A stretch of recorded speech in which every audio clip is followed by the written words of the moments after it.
Om Shanti. Good morning. सो आज बाबा आए हैं अपने बीमार बच्चों को सुखी बनाने के लिए।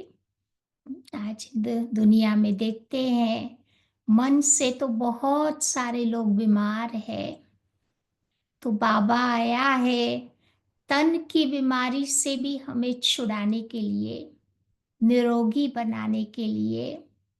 क्योंकि यही बीमारियां जिसको कहो माया के टेस्ट हम सबके सामने आते हैं, तो उस समय हमें ज्ञान योग की शक्ति को यूज करके उन माया के टेस्ट को पार करना है, बाबा की याद में रह करके। कई बार लोगों के अंदर ये प्रश्न आता है कि बाबा के बच्चों को भी क्यों बीमारी के परीक्षा से गुजरना पड़ता है, उनके आगे क्यों बीमारी आती है। क्योंकि दुनिया में भी तो देखते हैं ना, जो जो महापुरुष हो गए, संत महात्माएं हो गए, सबके आगे बीमारी तो आई ही थी। रामकृष्ण परमहंस जो स्वामी विवेकानंद के गुरु थे, उनको लोग उस जमाने में अवतार समझते थे। लेकिन एक बार राम कृष्ण का भी वो गिर गए, तो उनके हाथ में फ्रैक्चर हो गया। तो लोग बोलना शुरू कर दिया कि अरे, इनके गुरु का भी फ्रैक्चर हो गया, उनका भी हाथ टूट गया। क्यों टूटा हाथ? नहीं टूटना चाहिए। फिर हमारी दादी गुलजार को भी कोई कैंसर था। तो भी बोलने वाले तो बोलते थे कि इनको कैंसर की बीमारी क्यों हो गई। तो बोलने वालों का मुंह तो हम बंद नहीं कर सकते, परंतु बाबा कहते हम उनको समझा सकते हैं कि हर आत्मा के कार्मिक अकाउंट्स अपने अपने होते हैं। जो महान आत्माएं हैं, योगी आत्माएं हैं, उन्हों के कार्मिक अकाउंट्स लोगों के साथ उतने नहीं होंगे। उनका कार्मिक अकाउंट्स केवल अपने शरीर के साथ ही ज्यादा होते हैं। इसीलिए ब्राह्मणों को फिजिकल सिकनेस के रूप में, बीमारी के रूप में कभी कभी परीक्षाएं उनके सामने आती है। क्योंकि दुनिया वालों ने तो बहुत सारे अकाउंट्स बनाए हैं लोगों के साथ, परिवारों के साथ, संबंधियों के साथ।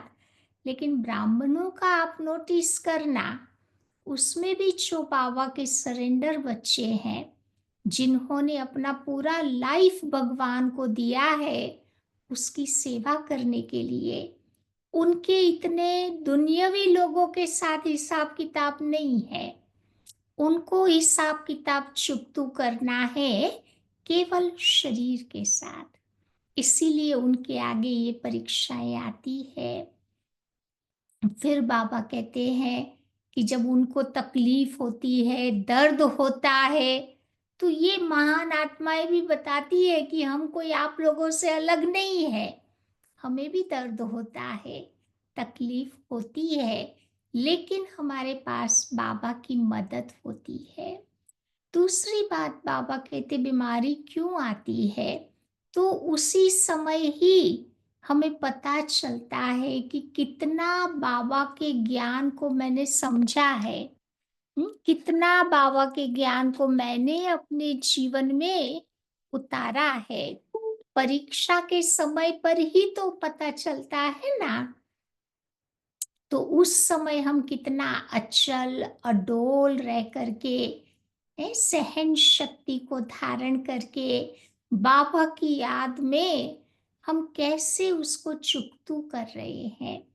तो वो हमारे परीक्षा का टाइम होता है, उस समय हमारी स्थिति का पता चलता है। देखो हमारी दादियों के आगे भी कितनी परीक्षा आई, लेकिन कभी भी हमने दादियों को कंप्लेन करते हुए नहीं देखा, कभी चिल्लाते हुए नहीं देखा। इन्होंने क्या किया? बस बाबा की याद में रहकर अपनी स्थिति को अचल अडोल रखा। दादी गुलजार तो सचमुच में सहनशीलता की मूर्ति थी। कभी नहीं बताती थी कुछ भी होता है।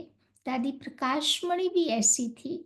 जब डॉक्टर्स आकर के दबाते थे उस जगह पे, तब कहती थी कि हाँ थोड़ा दर्द होता है।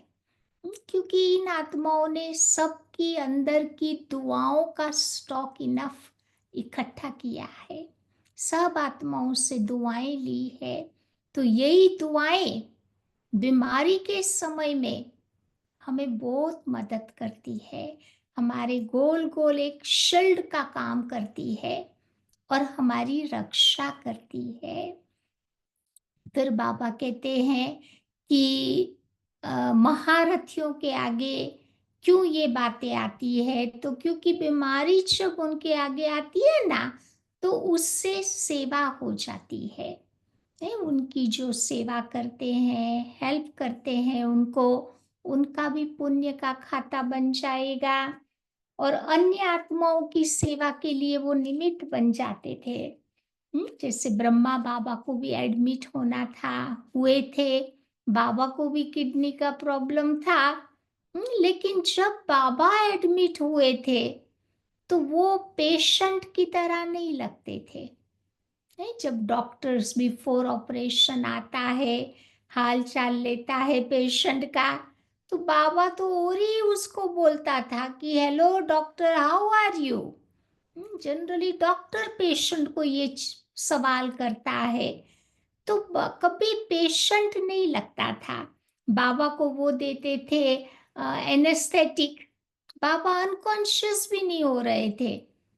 तो फिर डॉक्टर को बाबा को बताना पड़ा कि हे बाबा, आप अपना थोड़ा पावर कमती करो, क्योंकि अगर अनकॉन्शियस नहीं होंगे तो मैं ऑपरेशन नहीं कर पाऊंगा। या तो ये बात है कि चलो, उससे कितनी आत्माओं की सेवा हो जाती थी। मुझे याद है दादी जानकी भी हॉस्पिटल में एडमिट थी। सारी नर्सें दादी के गोल गोल घूमती रहती थी। उनको दादी की कंपनी अच्छी लगती थी, वाइब्रेशंस अच्छे लगते थे, दादी जो बातें करती थी वो उनको अच्छी लगती थी। या तो जब बड़े ऐसे बीमार होते हैं, तो उससे बहुतों की सेवा हो जाती है दादी गुलजार के कारण ही अशोक मेहता, जो वहाँ का बड़ा डॉक्टर है, बॉम्बे का कैंसर स्पेशलिस्ट, वो इतना नजदीक आ गया, आज बाबा का बच्चा बन गया है। या तो ये सेवा के लिए वो आत्माएं निमित्त बनती है। निर्वैर भाई का भी जब ऑपरेशन हुआ, या तो उससे ही पूरा ग्लोबल को हॉस्पिटल बन गया। क्योंकि कई लोग बीमार होते थे, उनको अहमदाबाद ले जाना पड़ता था, बॉम्बे ले जाना पड़ता था। तो निर्वैर भाई ने सोचा क्यों नहीं माउंट आबू में हम हॉस्पिटल बनाए। इतने दूर ले जाते ही शरीर छोड़ देते थे। तो पूरा ग्लोबल हॉस्पिटल का निर्माण हो गया। तो ऐसे महारथी जब बीमार होते हैं, तो बहुत सारी सेवा के लिए निमित्त बन जाते हैं। फिर आप देखो कि ये कलयुगी दुनिया है सबके शरीर आप देखो तमो प्रधान हुए पड़े हैं, कोई शक्ति नहीं है। सतयुगी शरीर तो सतो प्रधान होगा ना, अब तत्व ही तमो प्रधान है, तो कुछ न कुछ उसका असर हमारे शरीर पर होता रहेगा। फिर आप देखो कि जब तत्व कमजोर बन जाते हैं, तो फिर हमारा शरीर भी कमजोर हो जाता है। कमजोरी के कारण भी और बीमारियां आती रहती है। इसलिए बहुत अच्छी बात है, एवरी ईयर 2 ईयर है उसका चेकिंग कराए आफ्टर 50 के बाद। देखते रहे कि अगर कोई कमजोरी है, कोई तकलीफ है, तो जल्दी जल्दी ये चेकिंग कराने से वो चीज सामने आ जाएगी। या तो फिर हम उसको क्योर कर पाएंगे। फिर आज की दुनिया में आप देखो हवा भी तो दूषित है ना। हम लोग तो बहुत लकी है, बाबा ने इतने अच्छे बढ़िया देश में बिठाया है, कोई अच्छे कर्म करके आए होंगे। या तो प्रकृति हमारे लिए उतना बैड नहीं है, परंतु दिल्ली में आप देखो pollution is so high. Bharat में कितने शहरों के हाल बेहाल है। तो ऐसी दूषित हवा, प्रदूषण वाली हवा, जिसमें बहुत सारे टॉक्सिन होते हैं, केमिकल्स छोड़े जा रहे हैं, तो ये सब चीजें भी बीमारियों को बढ़ावा देती है। फिर हम जो पानी पी रहे हैं, वो भी तो दूषित जल ही तो है। उसको शुद्ध करने के लिए कितने केमिकल्स उसमें जो पड़ते हैं, कितनी मिलावटी चीजें उसमें पड़ती है, तो वो भी हमारी बीमारी को बढ़ाने का काम करती है। फिर हम जो भोजन खा रहे हैं, तो भोजन भी तो आज की दुनिया में देखो मिलावटी है ना। कितने प्रकार के पदार्थ उसमें मिक्स करते हैं, कितने केमिकल्स। अब देखो ये टीन वाला खाना खाते हैं, तो उसमें कितने केमिकल्स पड़ेंगे, तब तो लंबे समय तक लोग यूज कर पाएंगे ना। तो ये टीन वाली जो चीजें हैं, प्रोसेस्ड जो फूड है, जिनमें बहुत सारी चीजें डालनी पड़ती है उसको रखने के लिए लंबे टाइम के लिए, तो ये सारी चीजें हमारे शरीर को नुकसान करती है। आज देखो तेल भी कितने प्रकार के दुनिया में निकले हैं। कहते तेल को पहले के जमाने में लोग क्या करते थे, वो घानी का तेल खाते थे, या अनप्रोसेस्ड। तो वो जो तेल था वो कच्चा खाते थे। और आज की दुनिया में आप देखो लोग जो तेल खाते हैं, उसमें कितना कुक करते हैं, वही तेल को दोबारा यूज करना। तो ये सब चीजें हमारे शरीर के लिए अच्छी नहीं है। तेल भी खाओ तो बिना कुक किया हुआ तेल खाए, तो उसमें से कुछ गुण, कुछ वैल्यू हमारे शरीर को मिलती है। लेकिन जब उसको गर्म कर देते हैं तो उसकी वैल्यू खत्म हो जाती है। तो ये भोजन भी कई बार बीमारी को बढ़ावा देता है।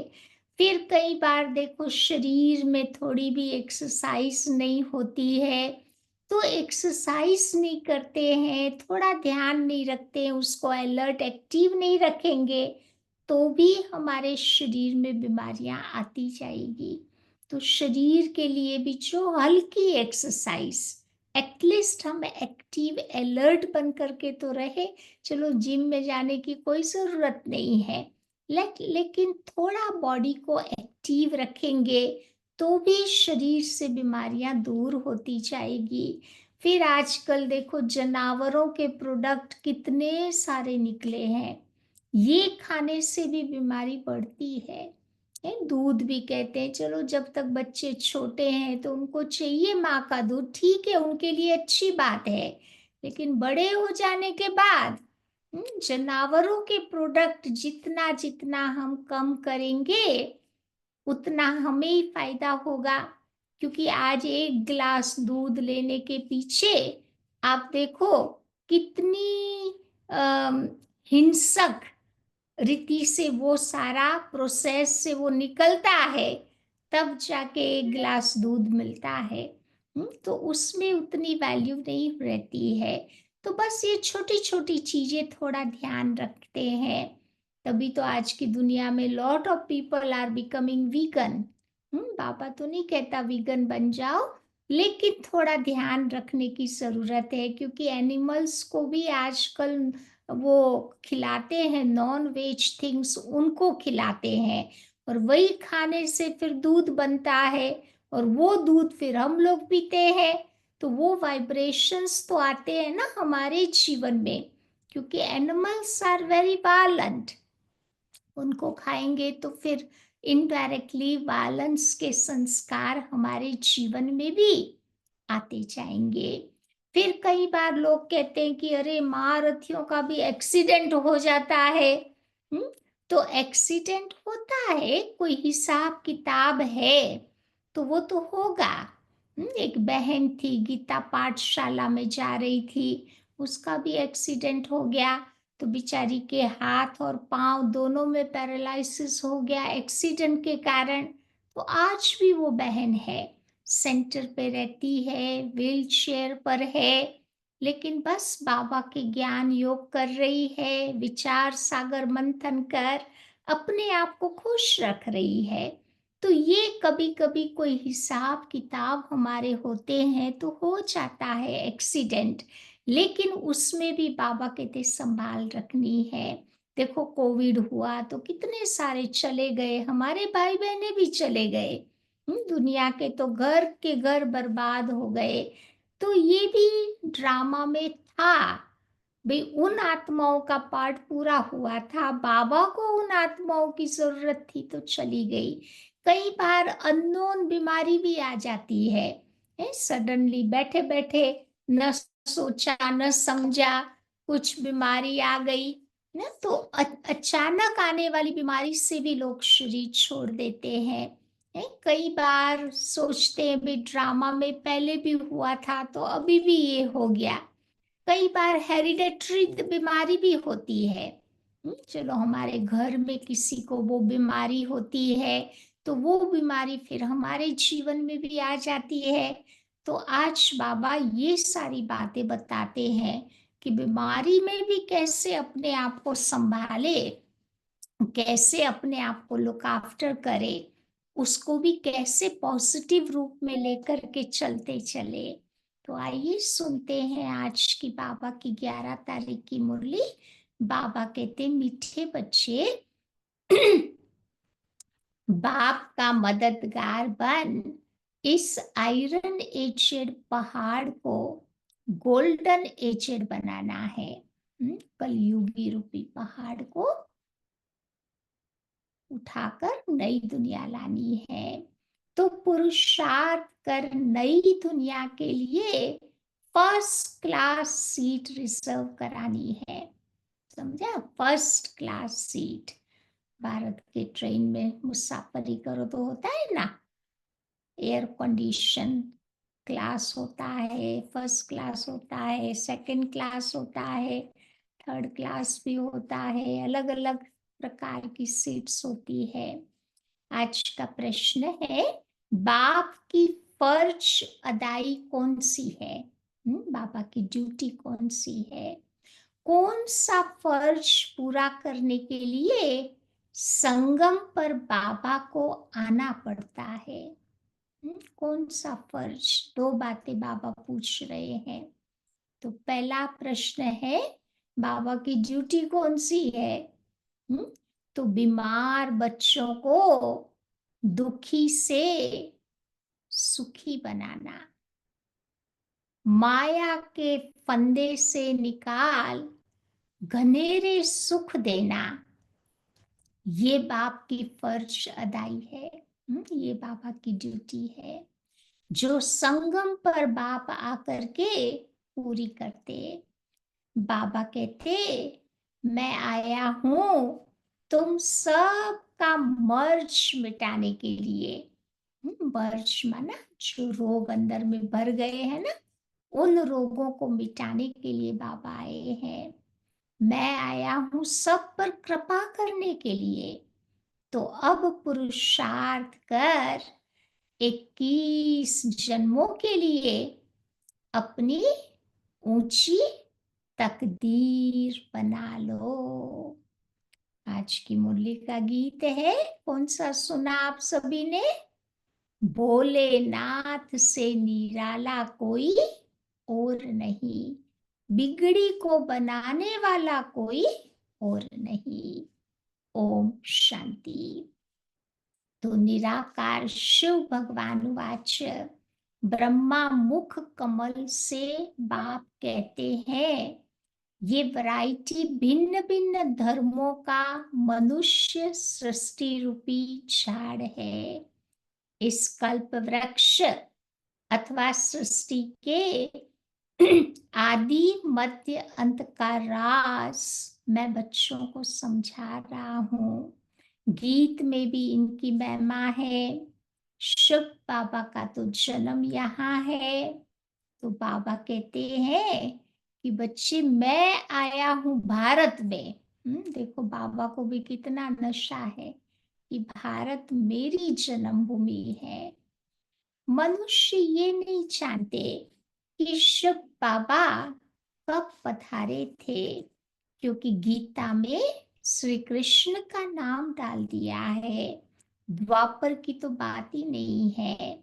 बाबा समझाते हैं कि बच्चे 5,000 वर्ष पहले भी मैंने आकर के ये ज्ञान तुमको दिया था। लास्ट साइकिल में भी बाबा ने दिया था। इस झाड़ से सभी को मालूम पड़ जाता है, तो झाड़ को भी तुम बच्चे अच्छी रीति देखो। सतयुग में बरोबर देवी देवताओं का राज्य था। विजुलाइज करो झाड़ का चित्र अपने मन में। तीसरी आंख से देखो तो बाबा कहते हैं ऊपर में सतयुग में देवी देवताओं का राज्य था, फिर त्रेता में राम सीता का। तो बाबा आदि मध्य अंत का राज बतलाते हैं।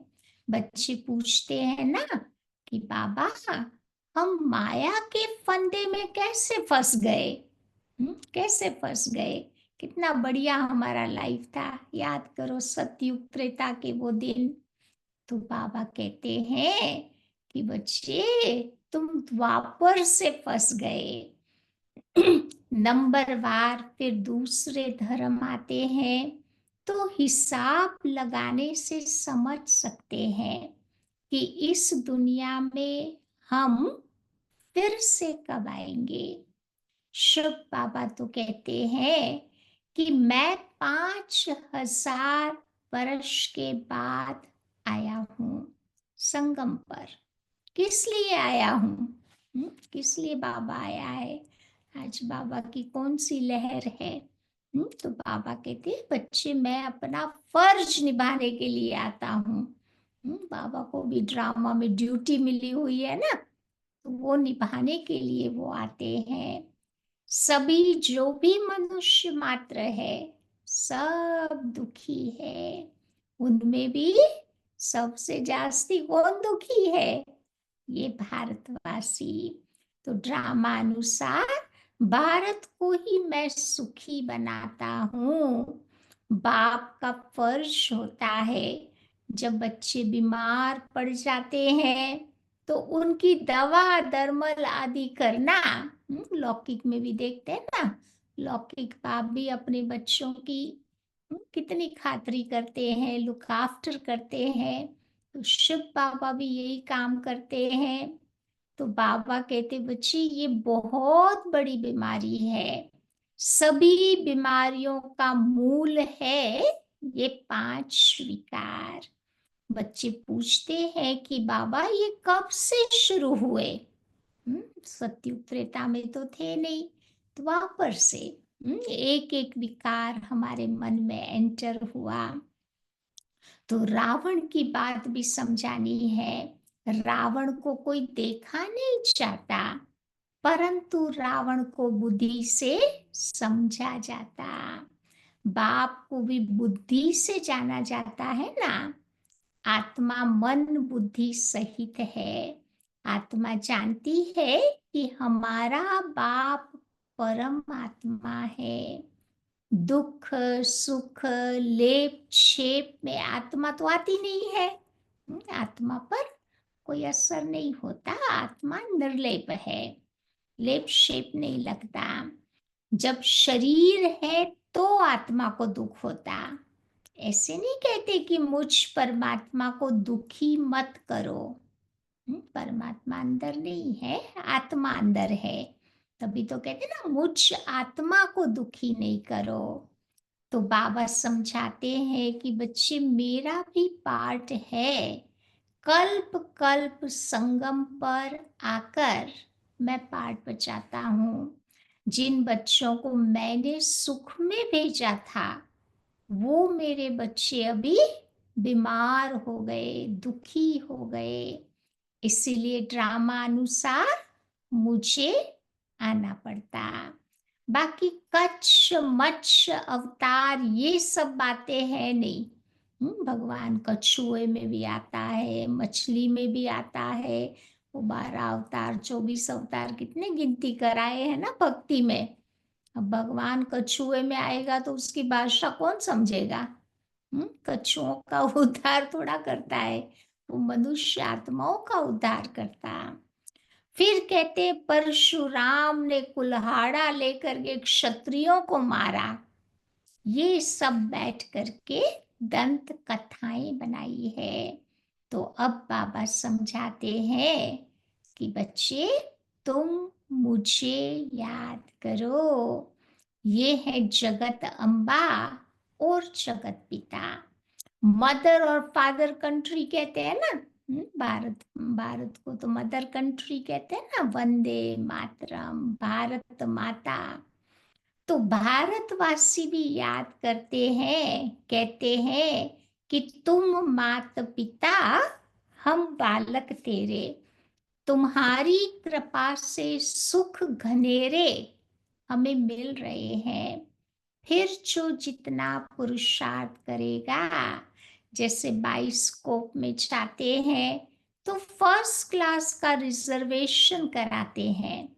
सिनेमा देखने जाते हैं ना, मूवी देखने, तो उसमें भी सीट्स अलग अलग होती है, रिजर्व्ड करानी पड़ती है। हम्म, तो बाबा भी कहते हैं चाहे सूर्यवंशी चाहे चंद्रवंशी सीट रिजर्व कराओ, जितना जो पुरुषार्थ करे उतना पद पा सकते हैं। तो सब प्रकार के तुम्हारे मर्ज मिटाने के लिए बाबा आए हैं। सारे रोग है बाबा मिटाने के लिए आए हैं। रावण ने तुमको बहुत दुखी किया। कोई भी मनुष्य मनुष्य की गति सदगति कर न सके। ये है ही कलयुग का अंत। गुरु लोग भी शरीर छोड़ते हैं, फिर यहाँ पर ही तो पुनर्जन्म लेते हैं ना। तो वो फिर औरों की क्या सदगति करेंगे। क्या इतने सभी अनेक गुरु मिलकर पतित सृष्टि को पावन बनाएंगे। गोवर्धन पर्वत भी तो कहते हैं ना, ये माताएं इस आयरन एजेड पहाड़ को गोल्डन एजेड बनाती है। गोवर्धन की पूजा भी करते हैं। तो वो हो गई तत्व पूजा, भूत पूजा, तत्व पूजा। सन्यासी भी ब्रह्म अथवा तत्व को याद करते हैं, समझते हैं वही परमात्मा है, ब्रह्म भगवान है। लेकिन बाबा कहते हैं कि बच्चे ये तो उनका ब्रह्म है। ब्रह्म भगवान नहीं है, वो भगवान के रहने का घर है। हम्म, ये उनका ब्रह्म है, कंफ्यूजन है। ब्रह्मांड में तो आत्माएं अंडे मिसल रहती है। निराकारी झाड़ भी दिखाया है। तो बाबा कहते हैं हरेक का तुम देखो अपना अपना सेक्शन है। ऊपर में देखा है ना निराकारी झाड़, हर आत्मा का अपना अपना सेक्शन बना हुआ है। तो इस झाड़ का फाउंडेशन है सूर्यवंशी चंद्रवंशी घराना। फिर धीरे धीरे वृद्धि होती रहती। मुख्य है 4 धर्म। आदि सनातन देवी देवता धर्म, फिर इब्राहिम ने इस्लाम धर्म स्थापन किया, फिर बुद्धा ने बौद्ध धर्म, फिर क्राइस्ट ने क्रिश्चियन धर्म। बाकी सब उनकी ब्रांचेस, सब ब्रांचेस है। तो बाबा कहते हिसाब करना चाहिए ना कि कौन कौन से धर्म कब आते हैं। जैसे गुरु नानक 500 वर्ष पहले आए। ऐसे नहीं कि सिख लोग कोई 84 जन्मों का पाठ बजाते हैं। बाबा कहते हैं कि 84 जन्म सिर्फ तुम ऑलराउंडर ब्राह्मणों के ही होते हैं। जो सतयुग की शुरुआत में आएगा तो डेफिनेटली उसके ही तो 84 जन्म होंगे। तो बाबा ने तुमको समझाया है कि तुम्हारा ही ऑल राउंड पार्ट है इस ड्रामा में। आदि, मध्य, अंत। जो हीरो हीरोइन होते हैं ना, शुरू से लेके अंत तक रहते हैं। तो ऐसे इस ड्रामा के हम बाबा के बच्चे कौन है? Hero heroine. ब्राह्मण, देवता, क्षत्रिय, वैश्य, शूद्र तुम बनते हो। तो पहले पहले देवी देवता बनते हो, फिर धीरे धीरे सारा चक्कर लगाते हो। बाबा कहते हैं तुमने वेद शास्त्र बहुत सुने, अभी ये सुनो और जज करो कि शास्त्र राइट है या गुरु लोग राइट है, या जो बाबा सुनाते हैं वो राइट है। बाबा कहते हैं जज योर सेल्फ। बाबा को तो कहते ही है ट्रुथ। मैं तुम बच्चों को सच बतलाता हूँ, जिससे सतयुग बन जाता, और द्वापर से लेकर तुम झूठ सुनते आए हो तो उससे नरक बन पड़ा। तो बाबा कहते हैं कि बच्चे मैं तुम्हारा इस समय गुलाम हूँ। बाबा गुलाम बन के आया है। भक्ति मार्ग में तुमने ही तो गीत गाया ना। क्या गीत गाते थे भगवान के आगे जाके? मैं गुलाम, मैं गुलाम, मैं गुलाम तेरा। अभी मैं तुम बच्चों की सेवा करने के लिए आया हूँ। बाप को तो निराकारी, निरअहंकारी गाया जाता है। तो बाबा कहते हैं कि मेरा भी फर्ज है तुम बच्चों को बीमारी से मुक्त कराए, सदा सुखी बनाना। तभी तो गीत में भी कहते हैं ना कि अगम निगम का भेद खोले। बाकी डमरू आदि बजाने की कोई बात नहीं है। बाबा ने कौन सा डमरू बजाया था? वो स्थूल वाला डमरू नहीं, ज्ञान का डमरू बजाया था। तो ये तो आदि मध्य अंत का आकर समाचार सुनाते हैं। बाबा कहते हैं तुम सभी बच्चे एक्टर्स हो। मैं इस समय करण करावन हार हूँ। मैं इसके द्वारा स्थापना करवाता हूँ। ब्रह्मा द्वारा स्थापना कराते हैं। बाकी गीता में जो कुछ लिखा हुआ है ऐसा तो कोई कुछ है नहीं। अभी तो प्रैक्टिकल की बात है ना। बच्चों को ये सहज ज्ञान और सहज योग सिखलाता हूँ, योग लगवाता हूँ। कहा है ना कि योग लगवाने वाले, झोली भरने वाले, सबके मर्ज मिटाने वाले एक ही है। तभी तो वो भगत लोग शंकर के आगे जाके कहते ना बम बम भोलेनाथ भर दे मेरी झोली। शंकर की झोली भी वो शिव बाबा ने भरी थी। या तो एक्चुअली झोली भरने वाला शिव बाबा है। कैसे झोली भरता? कौन सी झोली भरता? तो बुद्धि रूपी झोली ज्ञान रत्नों से भरता है। तो बाबा कहते हैं कि लोग कहते हैं योग से हमारी ज्योति जग जाती है। तो ऐसे ऐसे गीत कोई कोई घर में बैठ करके सुने तो सारा ही ज्ञान उसकी बुद्धि में चक्कर लगाएगा। तो बाबा की याद से वर्षे का भी नशा चढ़ेगा। सिर्फ परमात्मा व भगवान कहने से तुम्हारा मुख मीठा नहीं होता। बाबा माना ही वर्षा। तभी तो शुभ बाबा हम बोलते हैं ना। अब तुम बच्चे बाबा से आदि मध्य अंत का ज्ञान सुनकर फिर औरों को सुनाते हो। इसे ही कहा जाता है शंख ध्वनि। तुमको कोई पुस्तक आदि हाथ में नहीं है। बच्चों को सिर्फ धारणा करनी होती है। तुम हो सच्चे सच्चे रूहानी ब्राह्मण। तुम हो रूहानी बाप के बच्चे। सच्ची गीता से ये भारत स्वर्ग बन जाता। वो तो सिर्फ बैठ करके कथाएं बनाई है, भक्ति में इंटरेस्टिंग स्टोरीज, कन्नरस बैठ के बनाया है। तुम सब पार्वतियां हो, मैं ही तुमको अमर कथा सुना रहा हूँ। तुम सब द्रौपदियां हो। बाबा कहते वहां तो विकार की बात ही नहीं हो सकती। तुम समझ ही नहीं सकेंगे कि योग बल से बच्चे कैसे पैदा होंगे।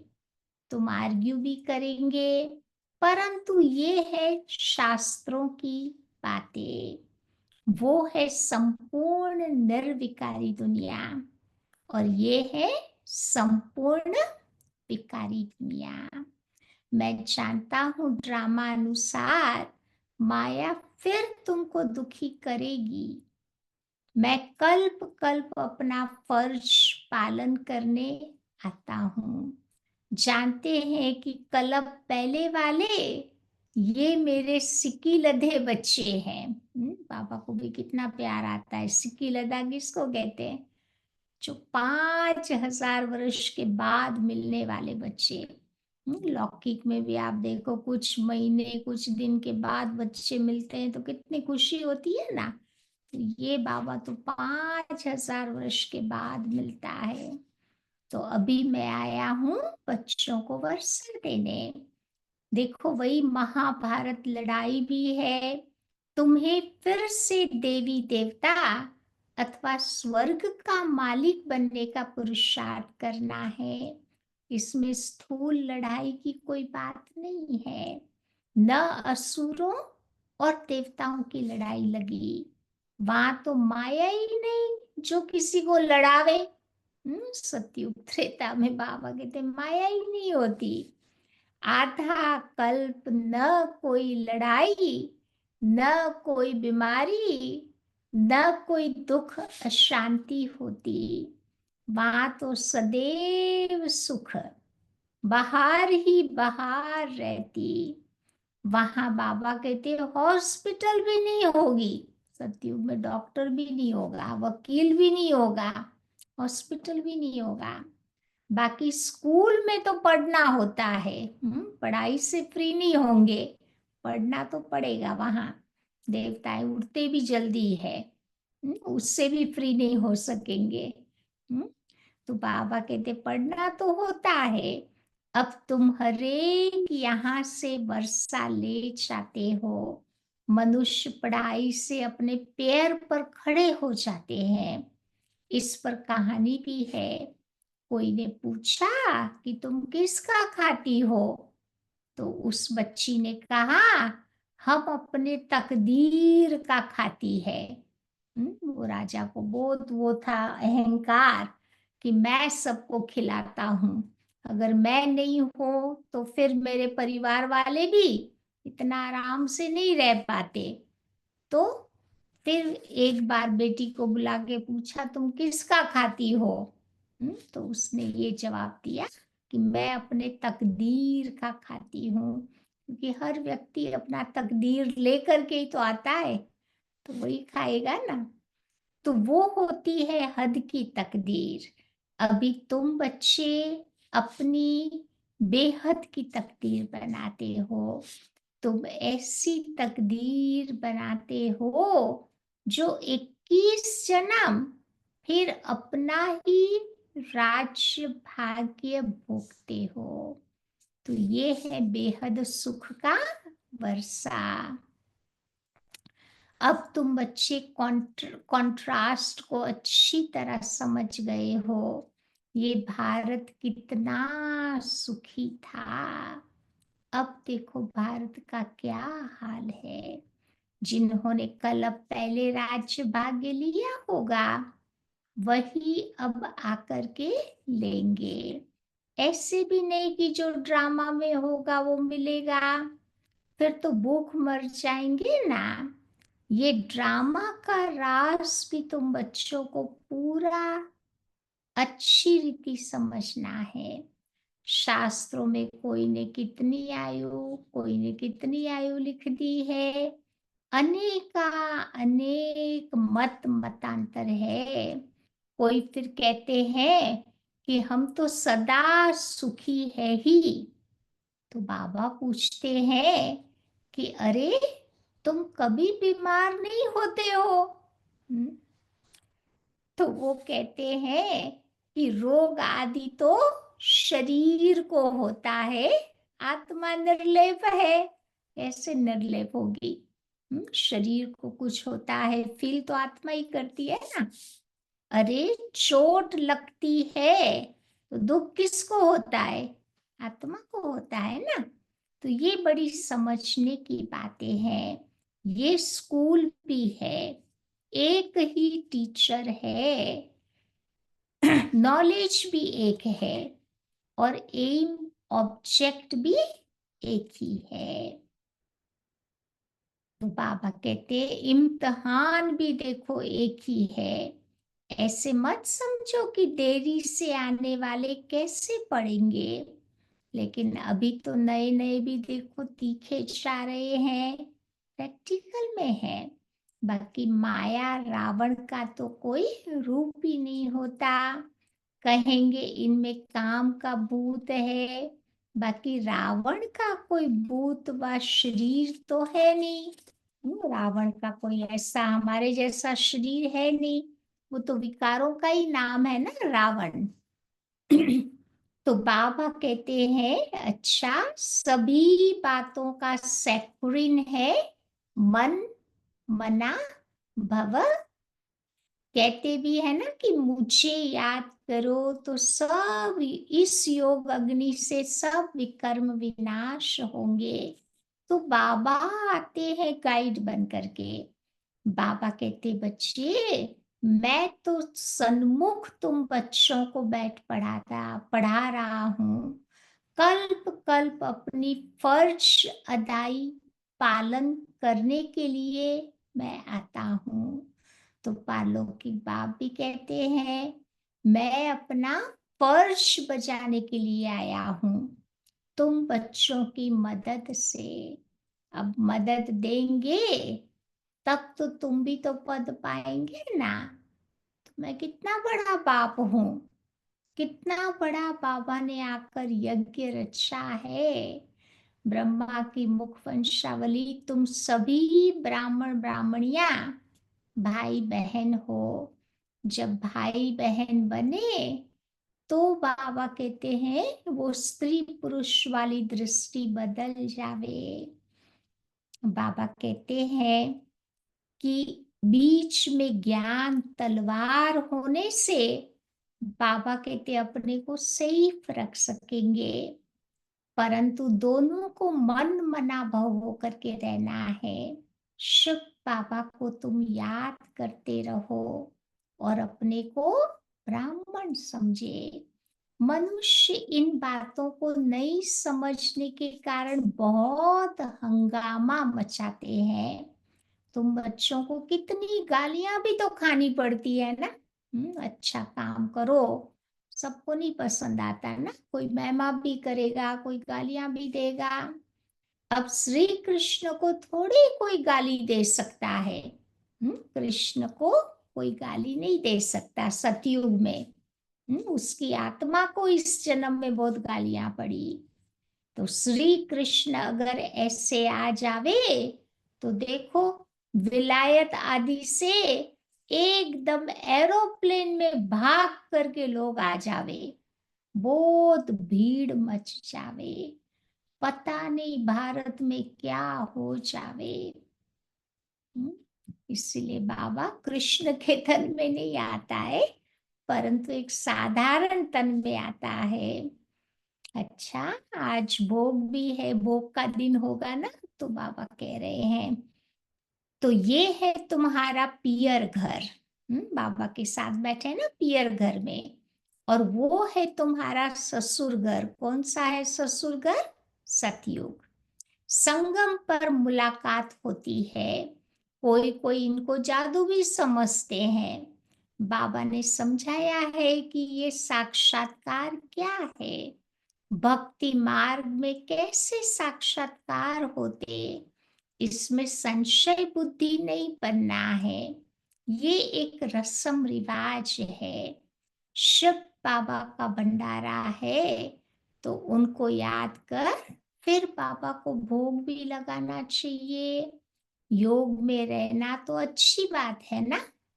योग में रहने से ही बाबा की भी याद आएगी। अच्छा, मीठे मीठे सिक्की लधे बच्चों प्रति मात पिता बाप दादा का याद प्यार और गुड मॉर्निंग। रूहानी बाप की रूहानी बच्चों को नमस्ते, और रूहानी बच्चों की रूहानी बाप को नमस्ते। आज की धारणा की पॉइंट है, पहली बात बाबा कहते हैं, स्वयं को ब्रह्मा मुख वंशावली समझकर पक्का पक्का पवित्र ब्राह्मण बनना है। कभी अपने इस ब्राह्मण कुल को कलंकित नहीं करना है। दूसरी बात, बाप समान निराकारी निरअहंकारी बनकर अपनी फर्ज अदाई पूरी करनी है। जैसे बाबा अपनी ड्यूटी बजाता है ना, ऐसे बाबा कहते हैं हमें भी निराकारी निरअहंकारी बन करके ड्यूटी बजानी है। रूहानी सेवा पर सदैव तत्पर रहना है।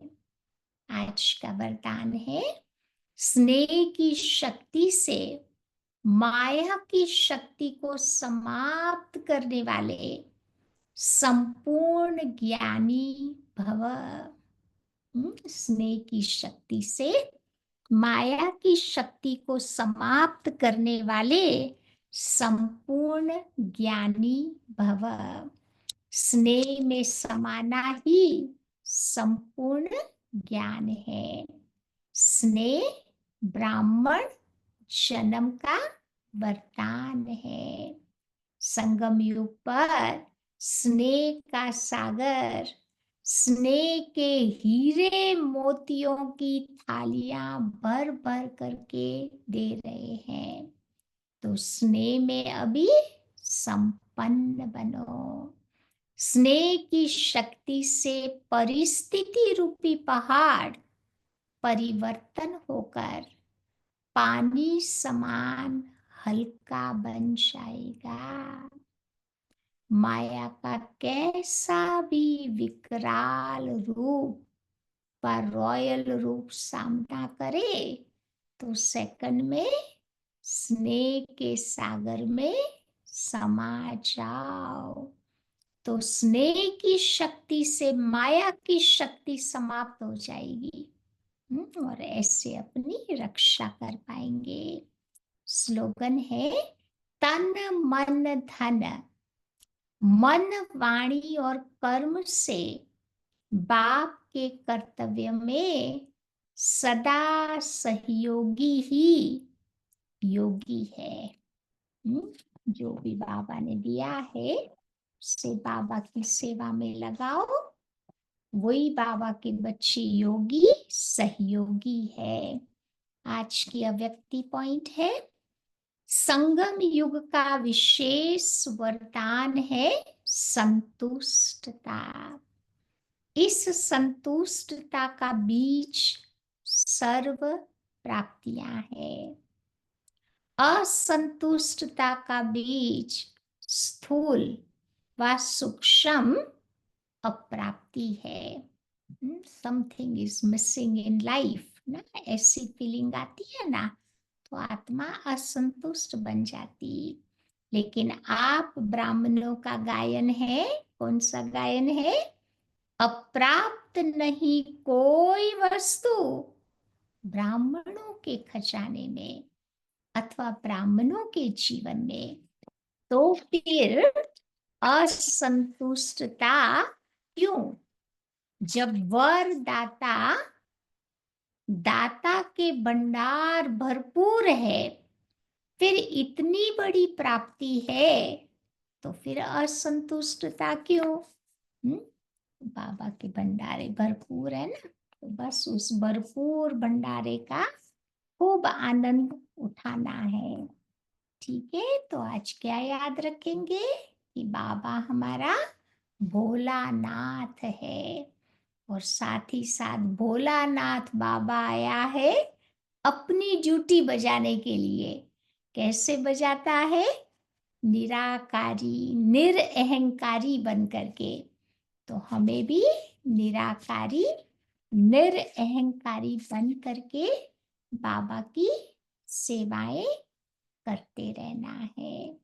और साथ ही साथ आज याद रखना, आप लोग भी थोड़ा सोचना उसके ऊपर, कि कैसे बीमारी के समय अपने आप को हम लुक आफ्टर करें। तो व्यर्थ संकल्प नहीं आएंगे।